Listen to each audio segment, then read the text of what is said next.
Infórmese sobre la garantía estatal de los depósitos en su banco o en www.cmfchile.cl. Aquí comienza Monos en Infinita. Una mirada profunda a la semana política con el estilo mordaz y descarnado de Camilo Férez y Gonzalo Miller y la inconfundible conducción de nuestra Connie Stipicic en directo y en plataformas por la 100.1. Esto es Monos en Infinita. Son las 8 de la noche con 2 minutitos. Es Jueves Santo. Yo no sé si los monos estarán santos hoy día o no, pero apostemos a que no, para que el programa sea descarnado y mordaz, como dice la presentación. ¿Cómo está mi querido Camilo Férez? Hola Connie, hola Gonzalo, ¿cómo están? Hola Gonzalo, Bien, querido, ¿cómo estás tú? Bien, con algunos kilómetros de más, pero bien, ¿eh? Pucha que lo lamentamos. Pero ya, lo lograste. Lo logré. Estamos aquí. Lo importante es que estamos a la hora. Oye, estamos aquí, estamos en vivo y en directo y también estamos en Facebook y en el YouTube de la radio y por cierto también en el canal YouTube del Comando Jungle, que es de donde se cayeron este par de monos que están hoy día con nosotros en Infinita y a mucha honra. Oye, ¿Narbona o Craig? A ver, ¿quién se identifica con quién? Y todavía explíquenme quién es, porque no sé si vieron el otro día que La Tercera publicaba una búsqueda en ChatGPT que había hecho La Cuarta. Yo no sé en qué ChatGPT se metieron, porque yo le di vuelta al ChatGPT tratando de buscar a estos señores uruguayos, al que uno le decían Narbona y al otro le decían Craig, y era todo al revés, a ninguno le decían así, no tengo idea. Bueno, pero ¿quién se identifica con quién aquí y cómo nos hacemos cargo de esa polémica? Camilo. Mira, yo creo que la avanzada presidencial debiese comenzar a llevar, así como estos fondos falsos que tenemos acá, debieran llevar preparado hay cachado esa escena típica que ponen en los videos memes de cuando alguien se manda un condón y todos hacen así como y se pegan en la cabeza.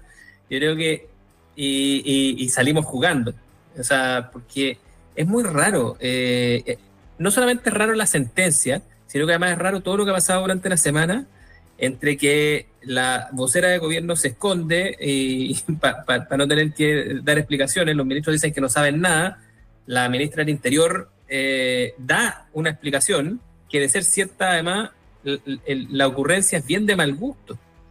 O sea, porque si tú llegas a la casa de, no sé, yo no sé ustedes, yo por lo menos soy de familia ensamblada, y si a mí Sí, alguien, claro. a mí alguien de divertido me dicen un brindis en medio de mi casa que o el apellido de mis hermanos o el mío tiene condición A o B, lo encuentro de pésimo gusto.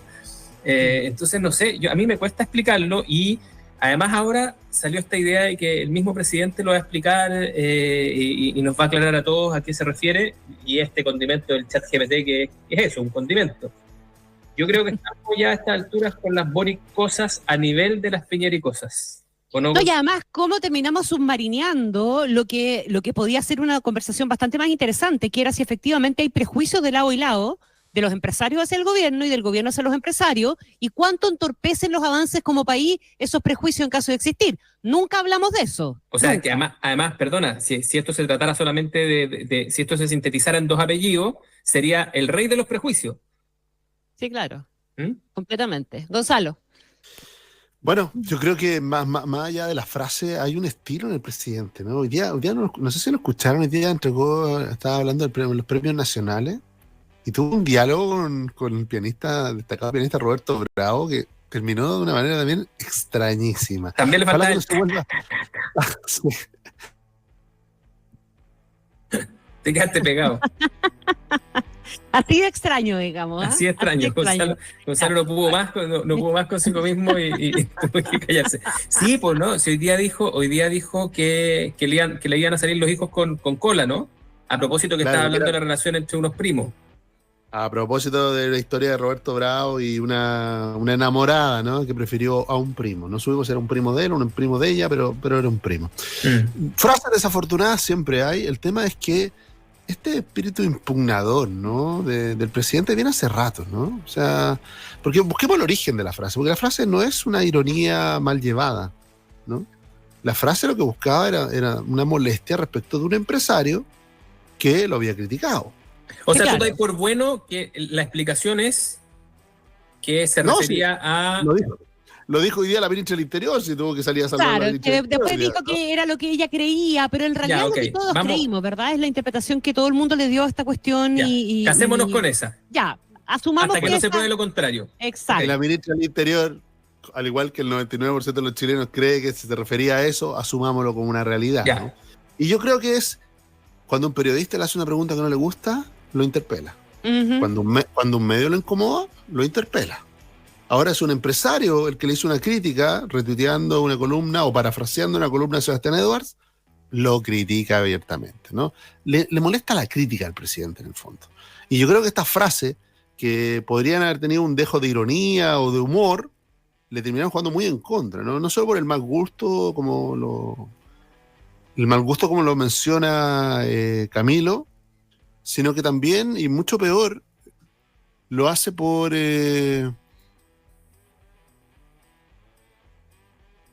Ya, estamos con problemas de conexión de Gonzalo. Sí, está algo sí. intermitente. Sí, está algo intermitente tu conexión, Gonzalo. A ver si de repente ¿Ahí podemos volvió? arreglarla. Sí, ahí volvió. No, ahí se fue, definitivamente. Ahí se Pero fue. mejor, que salga y entre de vuelta para Sí. ver si eventualmente la podemos mejorar. Ya, A ver, ahí, Perfecto. ya. ahí sí. Ahí sí. Solo para ahí cerrar sí. la idea, ¿no? Solo para cerrar la idea. Bueno, esta sensación de que el presidente sería como aquel cuya frase definiría quién están bien y quién están mal respecto de distintas situaciones, ¿no? Y aquí, ¿no es cierto? Los empresarios buenos serían aquellos que colaboran con el gobierno y los empresarios malos serían los que se dedicarían a la crítica. Yo creo que esta ironía final dejó en el aire lo peor de la frase, ¿no? Que era cuando hablaba de estos empresarios que con un paternalismo y soberbia criticaban al gobierno elegido por el pueblo, ¿no? Y yo creo que esa frase refleja realmente después cuando dijo, quiero ser más claro, y ahí nos confundió a todos.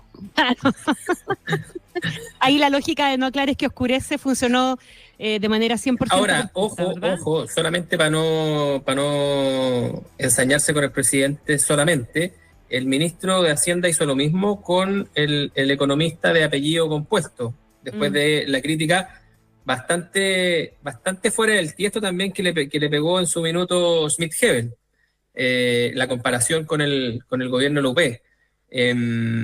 Entonces, claro, hay algo de época, hay algo de estilo, en fin, no es solo el presidente.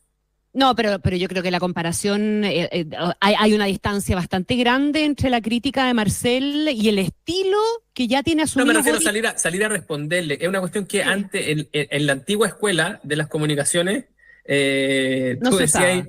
claro, tú decías, no, o sea, ¿para qué vaya a levantar esa crítica poniéndote tú? O sea, como que uno usaba como la ley de los pareos, ¿cierto? Y cada vez que tú bajabas al barro a agarrarte con el primer dirigente que te había increpado, bueno, estaba ahí poniéndote a ese nivel. Entonces, Yo me acordaba de momentos de tensión y de crítica bien profunda, y si nos remitimos a la relación de los empresarios con el mundo político, en los tiempos de Lagos, por ejemplo, ¿verdad? Esta cuestión de los empresarios reclamándole nada y que los dejaran trabajar tranquilos. sí. Y Aristía críticas fue ese. muy... Aristía, exactamente, Ricardo Aristía, y otros más, ¿verdad?, que obligaron muchas veces a responder o simplemente a no responder, y el tono siempre fue distinto, pese a, o sea, si había una mirada que eventualmente pudiese haber sido prejuiciosa, como trata de poner Boric hoy día, la lógica, ¿verdad?, en ese discurso, en los pelambres, en esos tiempos nunca escalamos a cuestiones que finalmente terminan siendo un poquitito absurdas, casi ridículas en definitiva, porque la discusión de qué quiso decir, se equivocó con el apellido, a dónde iba el mensaje, por qué lo dijo en la casa, se transforma finalmente en una discusión un poco ridícula que nos saca, insisto, en el fondo del tema. Aquí Boric como que partiera de la base de que la crítica siempre es una crítica malintencionada, como que no existiera la crítica constructiva. O la crítica justificada también, eventualmente, ¿verdad? Porque hay mucha crítica que puede tener justificación. Sí, no, y que es parte de, o sea, es como parte del deporte nomás, te fijas, es parte de la actividad, es parte que tú recibas críticas. Me acordaba también de las prisas pasan, las cagadas quedan, eso también fue en el gobierno de Lagos, ¿no? Fue Felipe Lamarca. Fue Felipe Lamarca. Entonces sí, han habido críticas hostiles hacia los presidentes muchas veces y bueno, cada uno tiene su estilo. Lagos, acuérdate que una vez le escribió una carta al Mercurio, que es una cuestión que también como que todos quedaron un poco... que se tomó. Pero claro, Lagos lo hace como si hablara, como si bajara un tótem, ¿cierto? Y hablara Chile, ¿cierto? Que tenía esa impronta. El presidente un poco menos tiene un poco menos de circunspección en ese respecto. Pero bueno, yo creo que es una lesera, es una tontera de esas que llenan mucho rato, y me parece muy extraño que además el gobierno se haya prestado para mantenerla dando vuelta una semana sin cortar el queque, y además que hasta en esto, ¿cierto?, uno puede ensayar una diferencia entre la ministra Toá y la ministra Vallejo. Es muy raro. Todo esto es como un poquitito amateur.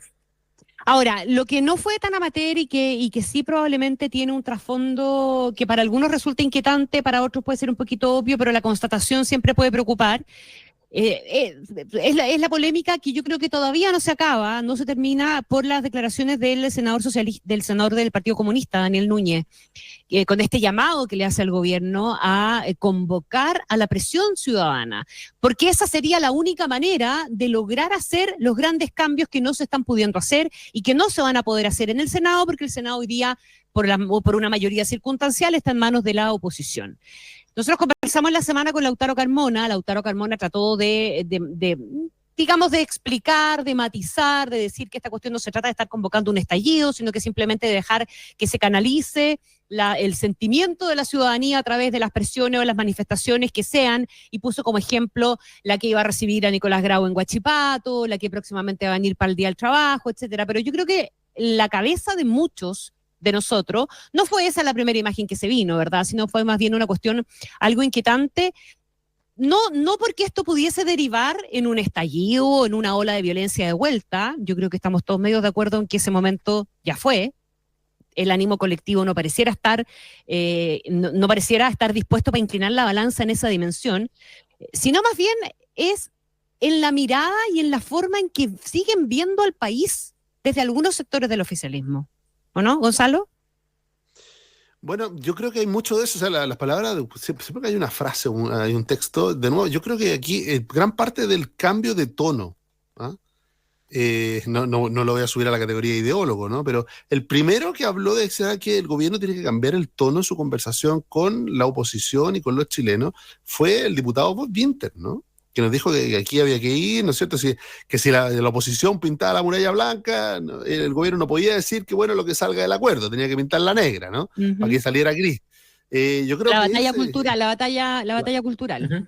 La batalla cultural, lo que muchos entienden por eso, que están en este nuevo tono, no solo el presidente, sino que cuando el senador Núñez hace referencia, recordemos qué es lo que acaba de pasar. Se acaba de sincerar una nueva mayoría de oposición en el Senado. Uh-huh. Nada más que eso, ¿no? Y que había un acuerdo anterior distinto entre distintos partidos, porque cuando se produjo ese acuerdo esa mayoría no existía. Había 2 senadores que figuraban en las cuentas como oficialistas y hoy día están en la oposición. Es lo que me hago referencia a los 2 senadores del Partido Demócrata, ¿no? Uh-huh. Y en ese esquema, lo que gatilla en el senador Núñez la sensación de decirle, bueno, ahora lo que no podemos hacer en el Senado o las instituciones democráticas, como la Cámara de Diputados, lo tenemos que mover desde la calle. Entonces uno dice, bueno, es que deben ser, uno dice, claro, hay reformas que el gobierno quiere implementar que son ampliamente populares, apoyadas por los chilenos, y que en el fondo estas instituciones estarían siendo como un muro de resistencia. Pero cuando uno ve la reforma tributaria, y peor aún en la reforma de pensiones, no es la situación que hay en el país, ¿no? O sea, ambas reformas son impopulares, una más que otra. La reforma de pensiones es ampliamente impopular respecto de lo que se quiere hacer, y por lo mismo no existiría esa mayoría. Entonces uno dice, bueno, doble clic entonces. Si no es una mayoría popular la que está en disonancia, o hay una mayoría nueva en la sociedad distinta a la expresada en el Congreso, dice, aquí está haciendo referencia al senador. Y ahí las imágenes lamentablemente nos llevan a lo que decía Connie, ¿no? A esas que no son mayoría, sino que son minoría activa, movilizada, y muchas veces que han usado la violencia como el camino, ¿no? Y ese camino, yo creo que es un camino que primero Chile ya no es que lo haya recorrido, sino que hay un aprendizaje, no sabemos los costos que tuvo, los 4 años que hemos perdido, y de alguna manera nadie quiere volver a esa situación. Entonces, a mí no me llamó tanto la atención cómo le he quitado el piso rápidamente al socialismo democrático, y yo creo que este es un episodio más de una disputa donde hay 2 estrategias divergentes, ¿no? La del Frente Amplio Partido Comunista, que ya están tomando un tono electoral de manera permanente, donde más se escuchan como una coalición de izquierda que como una coalición oficialista, ¿no?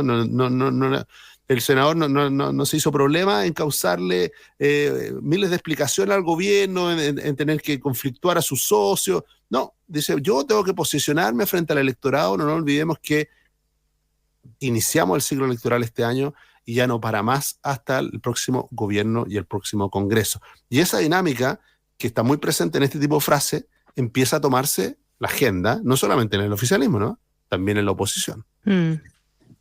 Yo quiero partir discrepando con Gonzalo para después encontrarle la razón. A ver. No, discrepando en el sentido de ponerle un poco paño frío a la primera parte. Creo que si uno mira esto con un poco de distancia, vamos a llegar a la conclusión que usaba nuestro querido Pirincho Navarrete mucho, que esto es lo más parecido a la política. ¿Ya? Y que cuando uno recurre a sus mecanismos de presión, no necesariamente tienes que atribuirle todas las posibilidades de la misma forma. Lo voy a hacer al revés. Si es que la derecha, mirado desde la izquierda, está presionando con sus medios hegemónicos, ¿cierto? Y a través del capital para que la política se comporte de una determinada manera, yo no tengo que colegir que de eso, si es que, por ejemplo, hay un discurso efectivamente en los dos diarios de referencia, no tengo que colegir que lo que va a ocurrir a continuación de eso va a ser un golpe. De la misma forma de que si alguien está llamando a algún tipo de movilización, no tengo que colegir que lo que viene de ahí viene un estallido, que dentro de los contextos de las manifestaciones hay manifestaciones que terminan en violencia, las hay, pero el responsable es aquel violento, aquel que convoca, aquel que lo organiza, ¿cierto? Vamos a ir escalonándolo. Por lo tanto, creo que tirar la cuerda tan lejos me parece un exceso. Creo que lo que hace el Partido Comunista, lo que hace el Frente Amplio, es más o menos lo que viene siendo. Aquí sí le encuentro más razón a Gonzalo. Están trazando una estrategia que es de corte electoral. Esto finalmente lo que está diciendo es que el gobierno deja de ser la estrategia para ganar la próxima elección. El camino que está siguiendo el gobierno, sea porque lo está conduciendo mayoritariamente el socialismo democrático, sea porque no está logrando los objetivos que tiene que lograr, ellos entienden que tienen que hablarle a su público, por lo tanto lo hacen de esa manera. Y de hecho, yo iría más lejos todavía.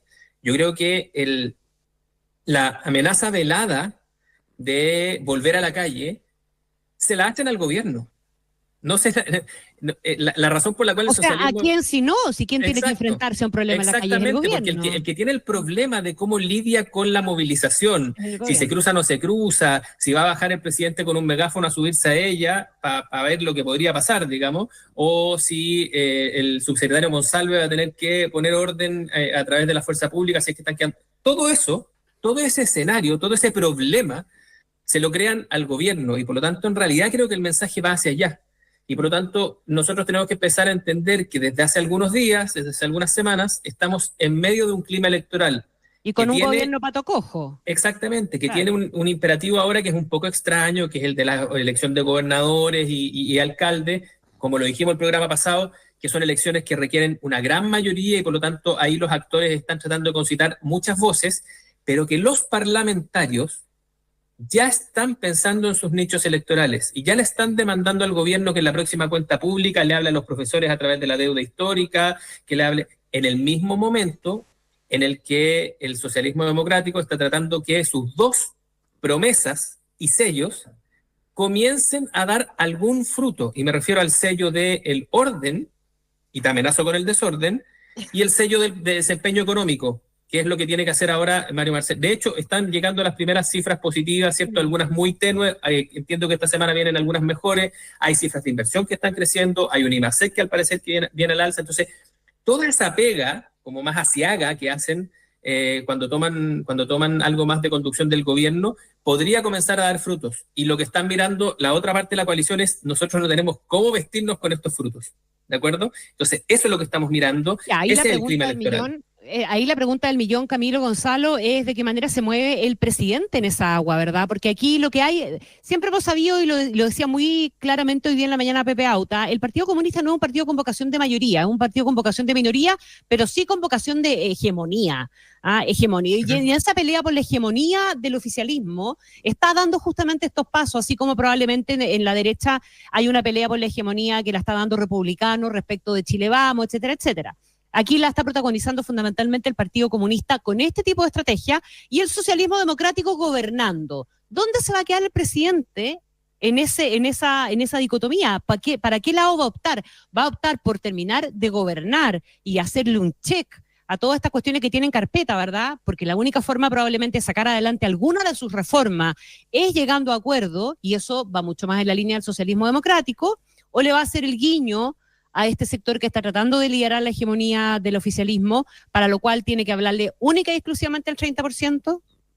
¿Qué va a hacer Boric? Yo creo que ese dilema, ¿no?, que plantea Connie, y tiene razón, que obedece a esta doble estrategia, ¿no?, que estrategias que son divergentes, o sea, no van a confluir en ninguna parte, al revés. Entre más cerca estemos de las elecciones, entre los distintos resultados de las elecciones, van a tender a abrirse aún más. Yo creo que el presidente, la única manera de zanjar esto va a ser por la vía de un cambio de gabinete. ¿Ah? ¿Y por qué un cambio de gabinete? Porque hay personas, hay parte de sus ministros que tienen una aspiración político-electoral y que por lo tanto son muy sensibles a los costos electorales.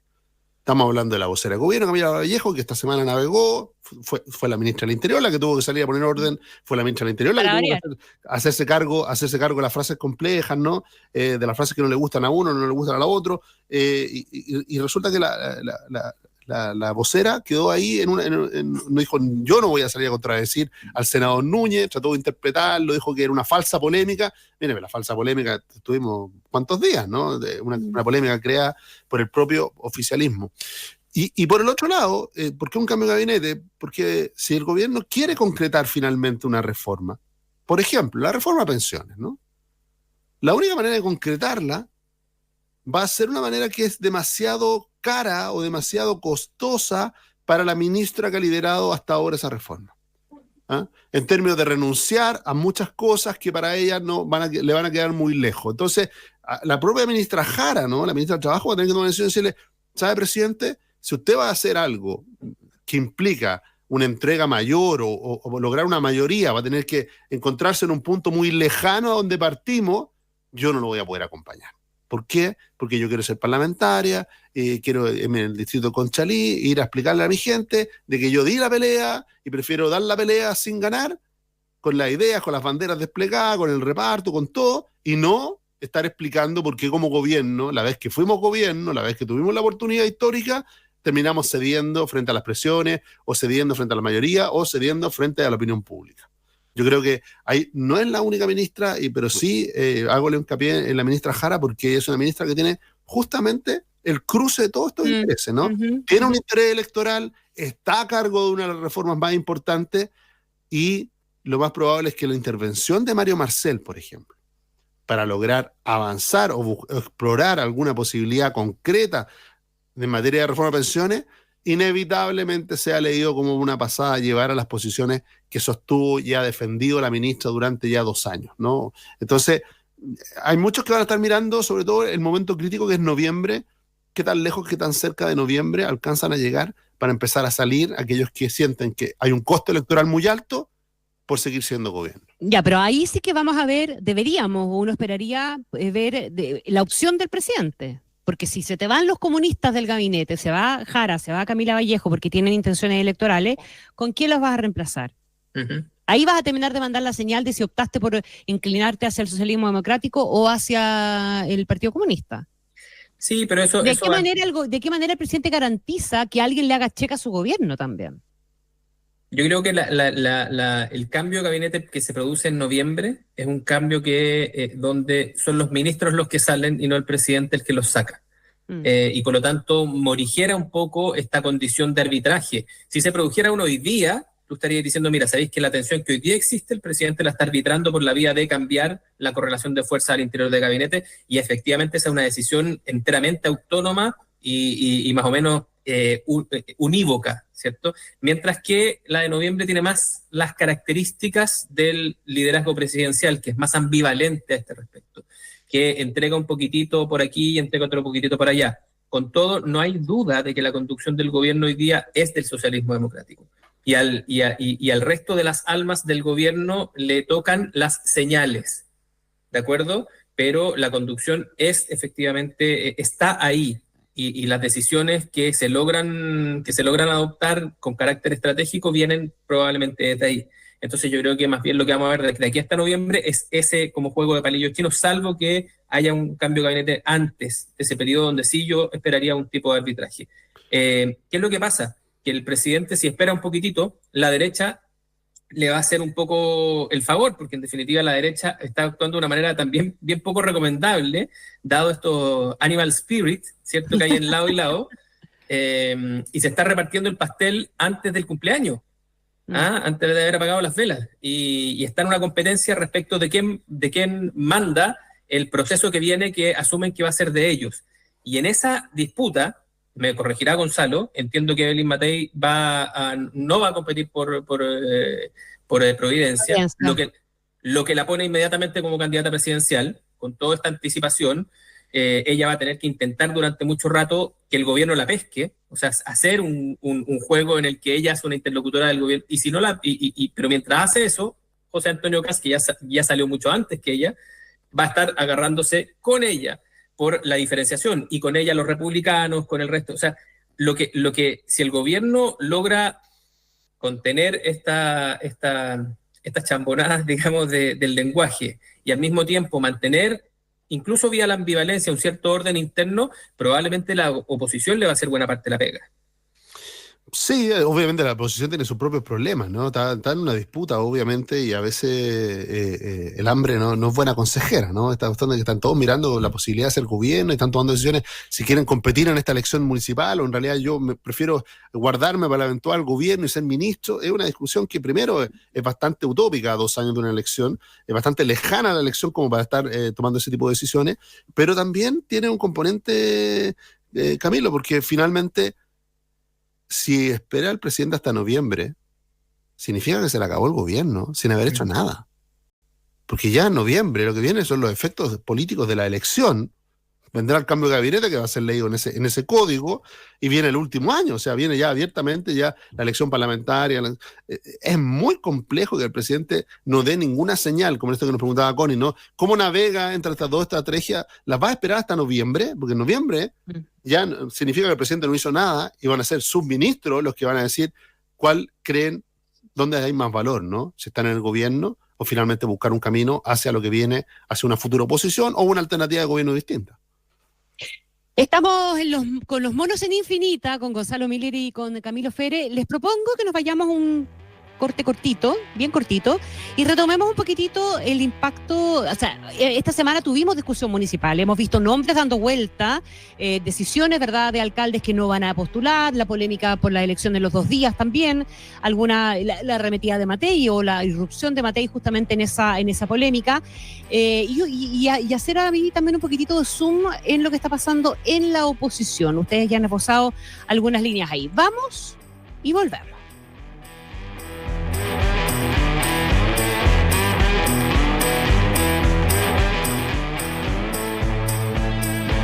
Escuchas Monos en Infinita con Connie Stipicic, Camilo Férez y Gonzalo Miller. Pausa y ya volvemos. Tengo que comprar el SOAP. ¿Y esa risa? A ver, de nuevo. Tengo que comprar el SOAP. ¡SOAP! ¿Sabías que tu seguro obligatorio puede ayudar a sonreír a un niño? Porque si adquieres tu SOAP con Fundación Gantz, estarás contribuyendo en las cirugías y tratamientos médicos para que cientos de niños con fisura labiopalatina puedan sonreír, comer y hablar como lo haces tú. Ingresa a gantz.cl y asegura una sonrisa. Fundación Gantz, el hospital del niño con fisura. Viaja al futuro con Container World, líder en construcción modular. Despreocúpate de los maestros. Deja en manos de expertos tu construcción modular. Visita nuestra nueva sala de ventas. Agenda una visita con nuestro equipo de vendedores expertos. Visita containerworld.cl y conoce un mundo de soluciones. Estamos en Panamericana Sur, Poniente, kilómetro 39, Comuna de Paine. Container World, un mundo de soluciones modulares. Lunes, martes, miércoles, jueves, viernes, sábado. Un día diferente con un ritmo único. Diario Financiero presenta Señal DF, un nuevo medio que te ayudará a profundizar las noticias de la semana en el mundo de los negocios, economía y finanzas. Regístrate y recibe 3 meses gratis de señal DF. Tu semana a ritmo de sábado. Diario Financiero. Las señales importan. Tenemos que salir ya. ¿Dónde está mi autito? ¿Puedo llevar mi camión? Estoy lista. Mamá, no quiero ir. ¿Quién sacó mi chaqueta? Amor, ¿fuiste a revisar el aire de los neumáticos? No, y ya no hay tiempo. Por favor, vayan al auto que estamos atrasados, vamos. Estar apurado no te hace llegar antes. Este fin de semana largo, toma las precauciones necesarias para evitar cualquier siniestro vial. Eso que menos ves es lo que más cuidamos. ISA Intervial. Conexiones que inspiran. Infinita es mucho más que radio. Todo lo que te sirve, te informa y te sorprende lo tenemos las 24 horas del día. Infinita.cl. En Infinita vivimos la experiencia multiplataforma. Estamos en Facebook, Twitter, Instagram, YouTube y Spotify. Programas que no solo puedes oír, también nos puedes ver desde nuestros estudios en una calidad que no tiene competencia.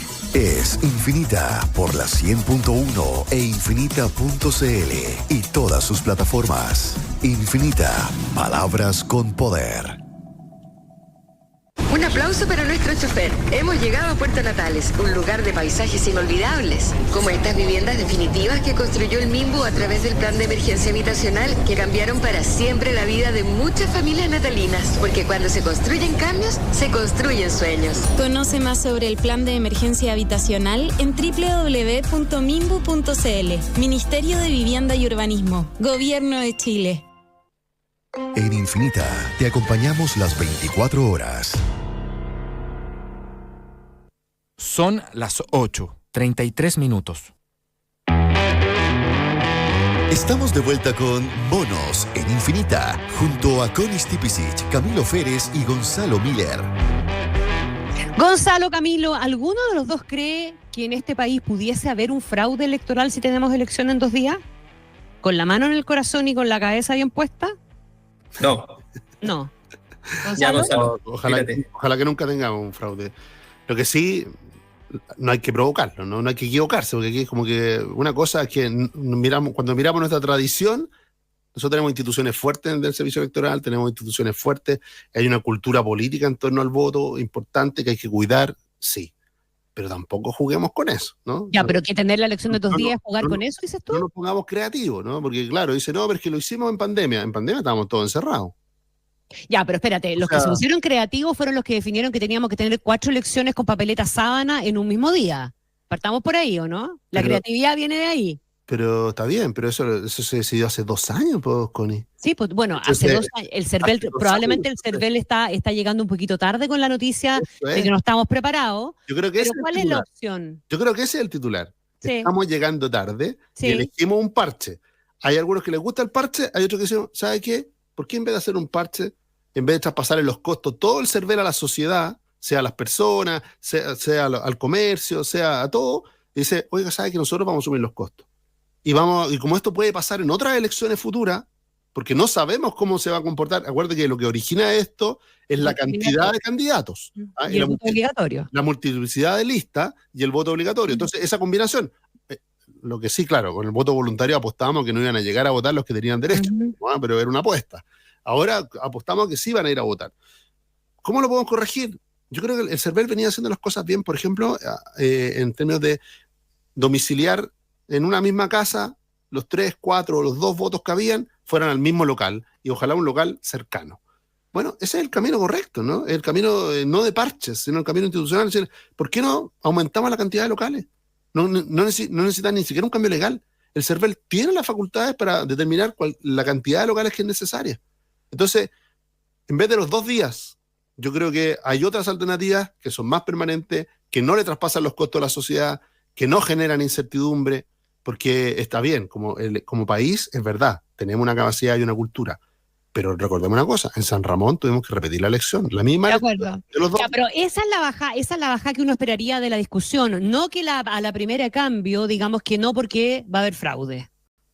No, fue mala la tesis de Matei en ese caso, en este caso. Yo creo que era un mal tema para salir ahí. Yo estoy de acuerdo con Gonzalo, no me gusta la elección en 2 días. A nadie. La encuentro súper gravosa para todos. Uh-huh. ¿Sí? todo lo rico que tiene un día de elección se vuelve una cuestión tediosa cuando son en 2 días. Y lo rico lo dice un nerd al que le gusta ese día, lo he declarado en otro. Me gusta, incluso si es que hubiera diario en papel, me iría con el diario debajo del brazo y haría todo ese tipo de rituales pseudo republicanos. Pero es bien, si te va a tocar ser la candidata del sector moderado de la oposición, que salgáis a incendiar la pradera con una amenaza de este tipo en tu primera intervención de carácter nacional o segunda intervención de carácter nacional en calidad de tal, me parece un despropósito. Yo creo que Gonzalo va a tener que ir luego a asesorar esa campaña y poner un poco de orden. Yo creo que, mira, más allá de las frases, yo creo que la misma Matei se explicó, ¿no? Se explicó hoy día en la mañana de una manera distinta, le puso un contexto. Porque siempre tendemos a pensar esto que si alguien dice fraude es gobierno-oposición, derecha-izquierda. Estamos dentro de la caja. Resulta que nosotros tenemos problemas de control territorial en muchas comunas de nuestro país. Esta es una elección local, con municipios que han sufrido la penetración del narcotráfico y del crimen organizado. Entonces, el hecho de que haya 2 días, porque claro, uno dice, no, uno mira al país como que fuera igual en todos lados, ¿no? Y dice, no va a pasar nada. Y dice, ojo con eso, digamos, cuando se pone en riesgo algunos lugares. Entonces dice, ¿por qué no hacerlo en un día con más locales, ¿no? Y así el comercio no tiene que sufrir lo que sufre, el mundo de los restaurantes no sufre lo que sufre, es la misma gente, no sufre más restricciones de las necesarias. Era cosa de, esta elección sabemos que viene así, como viene hace 2 años. Entonces, de nuevo, si lo hacemos como un parche ahora, ¿qué va a pasar en la elección parlamentaria? Vamos a tener que estar mirando cuántas listas se inscriben para saber si vamos en 2 días. ¿Qué pasa si hay mucho? Porque tenemos todavía problemas de fraccionamiento político. O sea, ese problema lo tenemos instaladísimo y no ha cambiado. Requiere de reformas institucionales, reformas del sistema político que no hemos hecho y que con suerte vamos a empezar a discutir. Pero decirle, bueno, ¿por qué no tomar una decisión que tiene más cara de un cambio permanente para cualquier tipo de elección? Totalmente de acuerdo. Y que también implica que, de nuevo, todo el mundo sabe que ese cambio ya es así, no hay duda a esto de que 2 días, de que si voy a votar un día, voy a votar el 2, se genera una desconfianza en la propia gente. Estamos en un país donde los niveles de desconfianza son altísimos. Entonces, más que reclamar, ¿no? Por decirle, pero ¿cómo me acusan de fraude si yo nunca...? No, si aquí nadie está acusando a nadie en concreto de fraude. Dice, no, cuidemos lo que tenemos. Hay confianza en el sistema electoral, hay confianza en el día de la elección, hay confianza en cómo funciona. Cuidémosla, no la pongamos a riesgo, no nos pongamos creativos, no hagamos cosas que generen duda o alimenten a las teorías de conspiración. Sí. Vamos al aspecto más político, electoral y a las consecuencias, porque estamos hablando de una mega elección. Una elección importante que tiene características distintas de la parlamentaria, distintas obviamente también de la elección presidencial. Es de carácter local, ¿verdad? Elegimos elegimos por razones distintas además a las personas. Al alcalde por razones probablemente más locales en definitiva, ¿verdad? A los concejales por razones más políticas, a los gores yo todavía no entiendo muy bien cuál es la clave por la que uno los elige. Ellos tampoco, Connie. Claro, ellos tampoco. Yo creo que todavía tienen que convencernos de cuáles son las cosas, cuál es la prioridad al momento de decidir ahí por quién uno vota y no vota. Pero el resultado de esta mega elección va a tener también va a resonar fuerte y va a resonar fundamentalmente en la configuración del panorama presidencial y va a dar cuenta también de esta pelea por la hegemonía que tienen hoy día desatada los 2 sectores. Hablábamos de la que tiene el oficialismo, que fundamentalmente está entre el Partido Comunista y el Socialismo Democrático, y la que tiene la derecha, la oposición, entre republicano y el Chile Vamos más clásico en definitiva. Vamos a esa importancia entonces de la elección y cómo ya se está empezando a configurar el panorama. Camilo. Sí, el compite con las expectativas bajas en esta elección y con hasta ahora un orden que también está muy por sobre las expectativas desde el punto de vista del orden de su coalición. O sea, si efectivamente llevan a puerto una coalición desde el PC hasta la DC en esta elección, y son capaces de ponerse de acuerdo en todas las comunas, ¿cierto? Y dejar tal vez una reyerta por ahí que se tenga que resolver, otras que se resolverán por primera, en fin, van a haberse anotado un poroto. Lo que pasa es que no estamos claros de que eso les vaya a servir lo suficiente si es que les va mal. si es que retroceden como debiesen retroceder, además porque están con una base de comparación alta y con una base de adhesión baja. Salvo que, de nuevo, la oposición le haga el favor y divida fratricidamente toda su elección y, por lo tanto, le aumente las probabilidades a los candidatos del oficialismo de tener una reelección que en la mayoría de los casos es súper difícil. No sé si tú estás de acuerdo, Gonzalo, pero hoy día reelegirse es una noticia en sí misma, porque el subsidio al retador, a lo nuevo, al crítico, al emergente, es un subsidio importante que se ha verificado en todas las elecciones, independientemente si son locales o son nacionales. Entonces, eso yo creo que esa es la vara con la que se va a tener que medir, y como muchas veces decimos nosotros como un cliché, como las elecciones se explican, eso es lo que van a tener que salir a explicar al día siguiente. Para mí lo más importante desde el punto de vista del oficialismo es si logran mantener un acuerdo electoral coalicional amplio, porque eso les da un cierto chasis para enfrentar lo que viene, que es un tiempo incierto y es un tiempo complejo desde el punto de vista electoral. Gonzalo. Bueno, en la derecha está el canibalismo, está mod own, ¿no? O sea, está perdido, ¿no? O sea, está ahí dándole con todo. Es un problema que arrastra la derecha desde siempre, ¿no? El canibalismo político, es decir, que le gusta mucho canibalizarse, es decir, crecer a costa del otro, del compañero, del socio o del competidor, no necesariamente del frente. No es casualidad de que las tres comunas con mayor votación de derecha en Chile son las tres donde hay múltiples candidatos, ¿no? Y donde hay múltiples disputas y quizás pueden terminar siendo, lamentablemente y tristemente, creo yo, la única donde existan primarias, ¿no? O que existan realmente una disputa abierta. Y por Dios que ha costado encontrar un candidato para Santiago Centro, que es donde se juega la mitad, para los chilenos de verdad, para todos los que estábamos mirando la elección, es donde se juega la mitad del clima de quién ganó o perdió esta elección, ¿no? Están mucho más en comunas como Santiago Centro, como Valparaíso, ¿no? Como Viña del Mar, como Puente Alto, como La Florida, que lo que pase en Lo Barnechea, lo que pase en Vitacura, lo que pase en Las Condes. Pero las pulsiones son lo que son, ¿no? Son pulsiones, es decir, no obedecen a una racionalidad. Están inscritas en nuestro hipotálamo, ¿no? Son más animales. Y eso está muy alimentado porque yo creo que el proceso de fragmentación político se inició en la izquierda muchísimo antes que en la derecha. Y eso generó al Frente Amplio, ¿no? Los últimos 8 o 10 años. En la derecha está recién empezando. Cuando decíamos el fenómeno del Partido Republicano es parte de ese fenómeno. Pero ustedes han visto que ya el propio Partido Republicano se ha fragmentado hacia la derecha. Sí. Ahora hay elementos que están constituyéndose en una fuerza política que separan a la derecha del Partido Republicano. Entonces la derecha está viviendo su propia fragmentación en este minuto, que es un minuto donde tiene otras obligaciones. Por ejemplo, la obligación de capitalizar el momento político, capitalizar lo que significa ser oposición a un gobierno que está mal evaluado, y capitalizar finalmente significa abordar la elección de la mejor manera posible. Si el gobierno logra un pacto donde va a tener un alcalde por comuna, un candidato a alcalde por comuna, un candidato a gobernador por comuna, prácticamente le pone una obligación a la oposición, que de no lograrlo se pone en una situación de desventaja total. Es verdad que la base de comparación para la derecha es muy baja, ¿no? La elección del 2021, la de abril, la municipal y regional, fue una elección muy, muy mala, ¿no? Donde hubo una ola que prácticamente se llevó a alcaldes que lo estaban haciendo mal, alcaldes que lo estaban haciendo bien también. Perdieron por esa ola más política.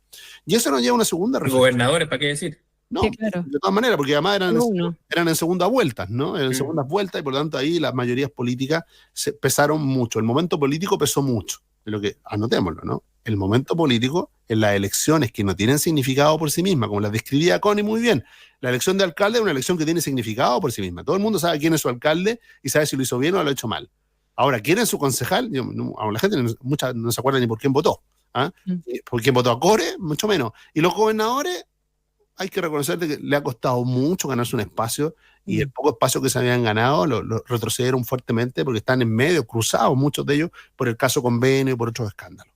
Entonces, la elección de verdad que estamos todos mirando cuando hablamos de la elección del 27 de octubre es la elección de alcalde.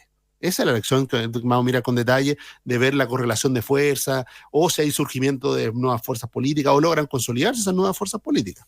Ahora, uno tiene la sensación, Gonzalo, corrígeme, y también Camilo, a ver cuál es la mirada, de que lo que está pasando en la oposición hoy día puede parecerse un poquitito a lo que pasó y que terminó siendo una sorpresa, ¿verdad?, para la elección del Consejo Constitucional pasado.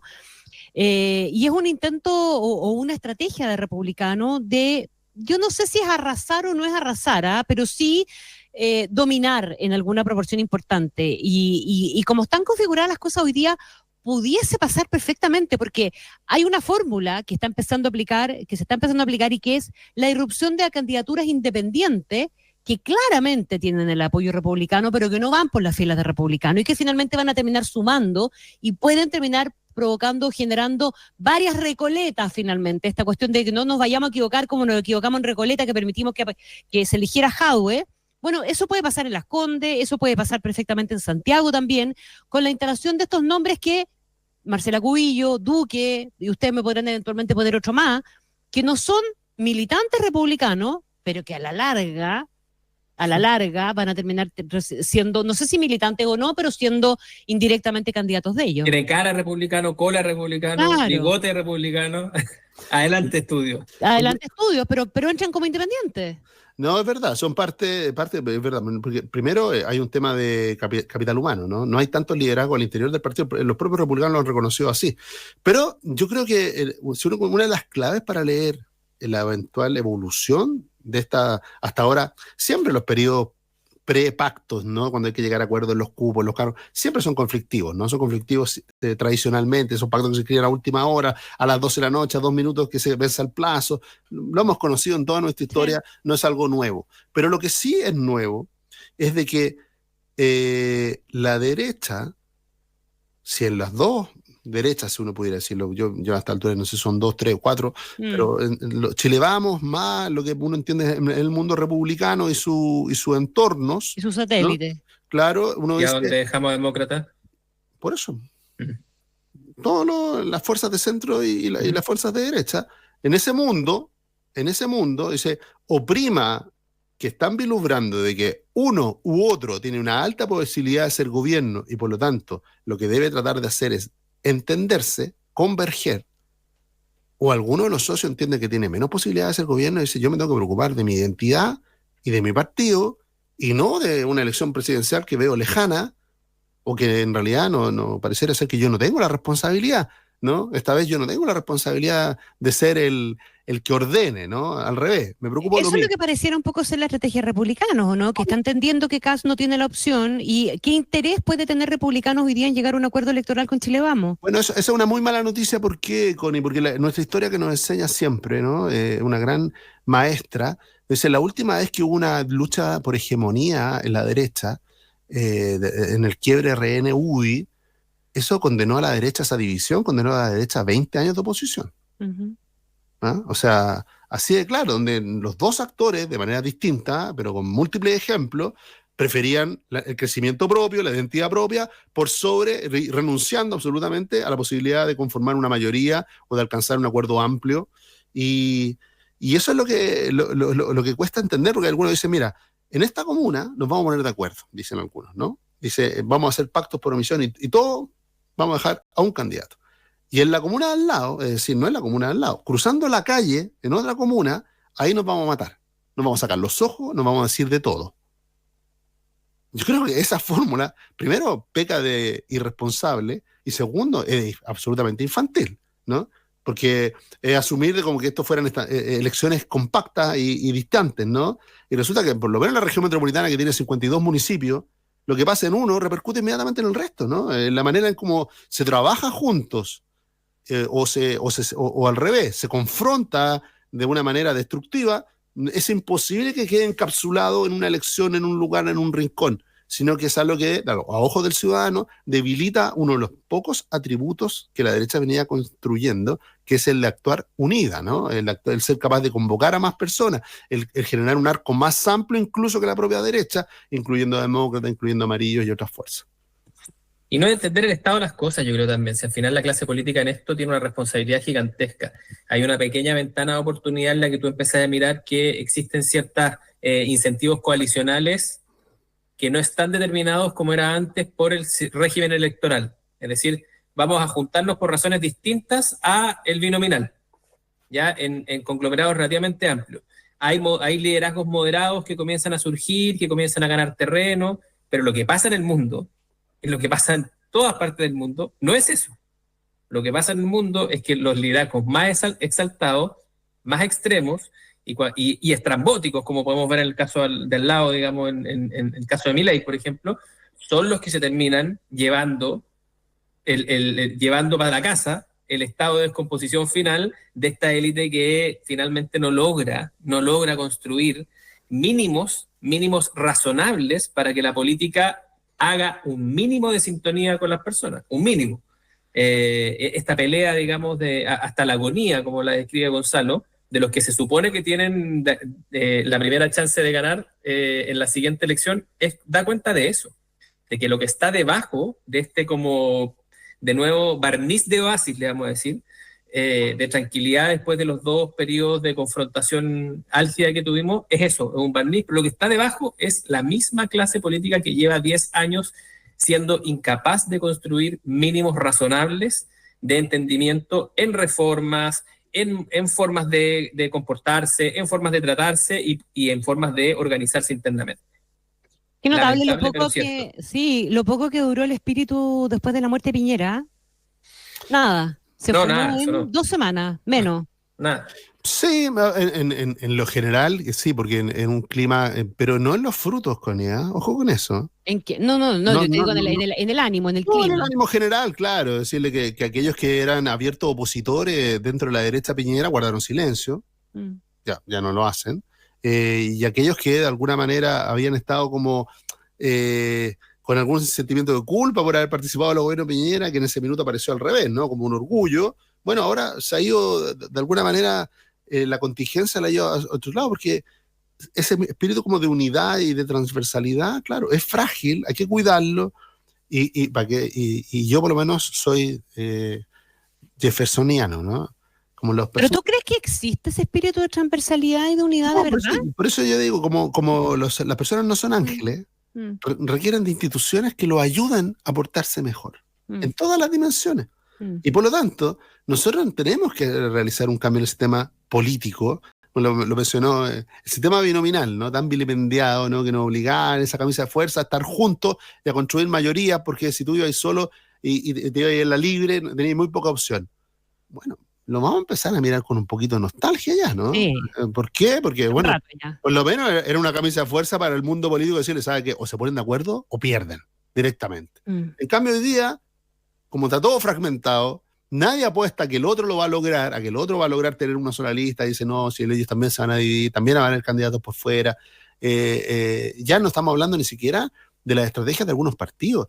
Ya lo que vamos a hablar de aquí adelante, y lo vamos a ver en esta elección, es los proyectos ya personales, ¿no? Sobre todo en el rango de los alcaldes, personas que dicen, no, mira, yo soy independiente, que hoy por hoy es casi la mejor posición en política, pues significa que me meto en el sistema cuando me sirve, y si no me sirve no me meto.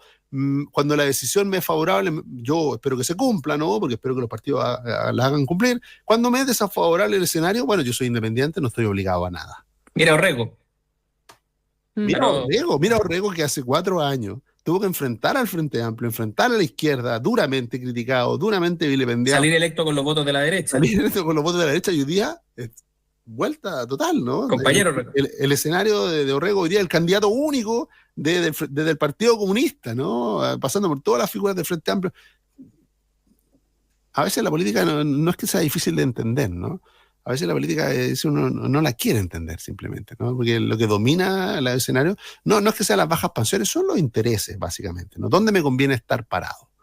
Y aunque hay algunos que tengan militancias largas, y uno diga, pero Claudio Orrego toda la vida fue demócrata cristiano. Yo me imagino que sigue pensando, y eso siguen siendo sus valores, ¿no? Pero ya ser independiente es lo correcto, ¿no? Lo pero de hecho, el alcalde de Renca, lo entendieron los 8. Si tú pusieras a Orrego hoy día en un escenario presidencial, probablemente el partido que tendría candidato en esa primaria sería la DC para que Orrego no le llegue. O sea, claro. Es al revés, ¿cachai? Como era justo al revés. ¿Hablamos de demócrata? No, dele. Lo que pasa es que yo creo que la muerte de Piñera aquí no ha lugar, no es el elemento que ordenó, generó un poquitito de clima durante un rato, sí. Pero lo que realmente ordenó esa institución que constreñía a los actores políticos a comportarse dentro de una cierta lógica fue el estallido y la Convención 1. Ahí es cuando los actores políticos entendieron que afuera del Congreso estaba el frío, la funa y el escupitajo. Y por lo tanto que tenían que entender que todos los que estaban adentro del edificio, les guste o no, estaban más o menos juntos en esto. Es el temor, ¿cierto?, a salir al frío, lo que finalmente los llevó a ordenarse medianamente y generar la Convención 2 y un conjunto de entendimientos hasta ese momento. Pero aquí, ¿cuál es la amenaza de frío?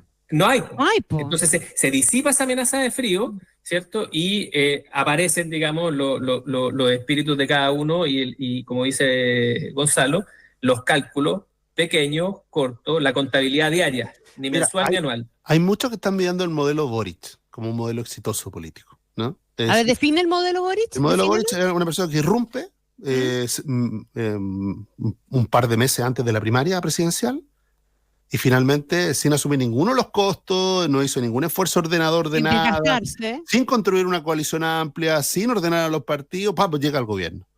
Claro, le funcionó, es presidente Gabriel Boric, pero ha sufrido las consecuencias de no tener una coalición, de no tener un apoyo amplio y de no tener arraigo sobre los propios parlamentarios.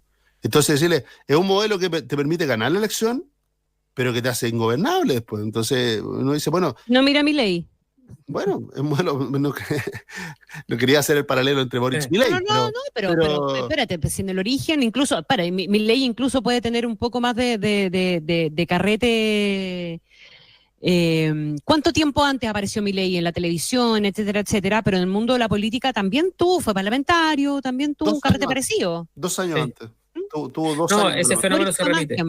Ahora, Gonzalo, para ser justo con el presidente, ha mantenido dentro de su gobierno, no ordenada del todo, pero dentro de su gobierno una coalición bastante más variopinta que la de sus predecesores y hasta ahora por más tiempo que sus predecesores. Entonces, algo de dedos para el piano tiene. Lo que pasa es que a uno le cuesta entenderlo. Está bien, puede ser que haga las cosas de manera diferente, pero hasta ahora, ahí está. No, porque hace las cosas en una dirección, pero le habla, pero se da vuelta para hablar para atrás y después se mira para adelante de vuelta, digamos. Pero hasta ahora le está funcionando. Si equipo que gana repite, hasta ahora le está funcionando. Habría que ver. A Gareca Boric. Habría que ver la proyección, ¿no? La proyección de la actual coalición. Yo creo que lo primero que va a haber es que yo dudo que haya un candidato, primero que provenga del gobierno. Candidato presidencial tipo ministro, no va, ¿no? No es casualidad que Camila Vallejo esté yendo más a la quinta región, donde hay elección senatorial, que hablándole al país, ¿no? O sea, pero en eso sí se parece a todos sus predecesores, que aunque tuvieron candidato, le entregaron la banda al otro y básicamente destruyeron sus propias coaliciones cuando terminaron los gobiernos. ¿Y de dónde te imaginas que sale, Gonzalo? Yo creo que va a salir, ¿no? Va a ser una figura que de nuevo, si para usar el modelo Boric no necesita tener más que un fugaz éxito en medio de la tribulación, ¿no? O sea, Tomás Bodanovich, por ejemplo, si tiene un triunfo arrollador en Maipú, se transforma en una carta presidencial para el Frente Amplio, sí, con un discurso un poquito que los va a descolocar, ¿no? O sea, porque pidiendo a los militares en la calle, poniendo el énfasis en seguridad. O sea, lo que está demostrando es de que Bodanovich dice, ¿sabe qué? Yo estoy orientado a mi proyecto individual, no a la consistencia política, no a las definiciones macro, ideológicas del partido, de la coalición, sino que si yo veo que para mi elección tengo que decir que los militares están en la calle, yo no tengo pudor en decirlo, lo digo, ¿no? Y eso vale para él, vale para muchos candidatos que primero yo, segundo yo, tercero yo, ¿no? Están en esa cuerda. Por eso pongo yo el de los candidatos institucionales, hace rato que es un modelo que no funciona tanto. Que estamos más a la irrupción. Y cuando se abre la puerta de la irrupción, ¿por qué vamos a suponer que los candidatos van a venir irrumpiendo desde dentro del orden y no desde fuera del orden, ¿no? O sea, claro, directamente, abiertamente impugnadores de todo, ¿no? De todo el sistema y con el lenguaje de las castas y no haciendo diferencia entre los partidos de derecha y los partidos de izquierda, nada, son todos iguales y son un poco más antisistema que nosotros ya hemos tenido, ¿no? Hemos tenido esos discursos presentes. El propio Franco Parisi es un ejemplo de eso, ¿no? Tuvo ese discurso y así, otro, y podríamos ir para atrás.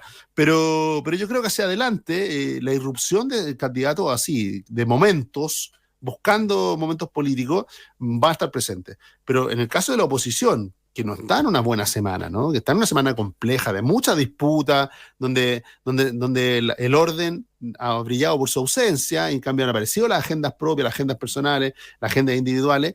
Yo creo que si eso lo puede poner mucho más lejos de tu pretensión de ser gobierno que cualquier otra cosa, o sea, que cualquier otro error, que incluso su posición respecto a la reforma. Porque finalmente los ciudadanos a lo que le ponen atención es ¿de qué están preocupados los políticos? ¿Están preocupados de cómo llegan al cargo? O sea, le puede ser presidente, después verá cómo ordena o arma una coalición, ¿no? Una coalición como fuere. No es tan fácil, ¿no? Yo creo que de lo que quedó, por ejemplo, del triunfo del rechazo en el plebiscito del 2022, fue de que mucha gente distinta sintió que lo más importante era estar ahí y hacer lo imposible por ganar, sacrificando fuertemente. Y ahí se sentaron en la misma mesa republicanos, demócratas, amarillos, independientes, Chile Vamos, todos. Y resulta que un año después no son capaces de sentarse en la misma mesa. Entonces uno dice, bueno, porque no estaba la tormenta afuera, pues si ahí esa figura de Camilo me gusta, porque efectivamente había una amenaza, ¿verdad? Era una amenaza evidente. Absoluta. Ahora no está muy claro cuál es. Pero esa amenaza o esa fuerza externa que te ordenó es algo que lee muy bien el propio electorado, ¿no? Dice, bueno, vamos a terminar encontrándole razón al compañero Núñez, ¿ven? Necesitamos al pueblo movilizado para que esta gente pueda hacerse la pega. Oigan, dejemos pendiente para después del fin de semana de recogimiento espiritual que vamos a tener todos nosotros, y hagamos una polla presidencial, pues sí ¿quiénes decimos de aquí a la próxima semana que son los candidatos fijos? Ok, ya. Y probable. Vale. ¿Te parece, Gonzalo? Lo haremos. ¿Te parece? Lo haremos. Connie, tú también participáis, po. Pero encantadísima. Ya. Obvio que lo hago. Ya, señores, Gonzalo Miller, Camilo Férez, un abrazo enorme, que tengan un buen fin de semana. Pórtense bien. Cariños a todos. Cuidado. Gracias. Oye, y un abrazo especial a todos los que nos acompañaron ese eterno taco hacia el litoral central, que pusieron la infinita y nos acompañaron aquí a Monos en Infinita. Un abrazo. Chao, chao. Chao.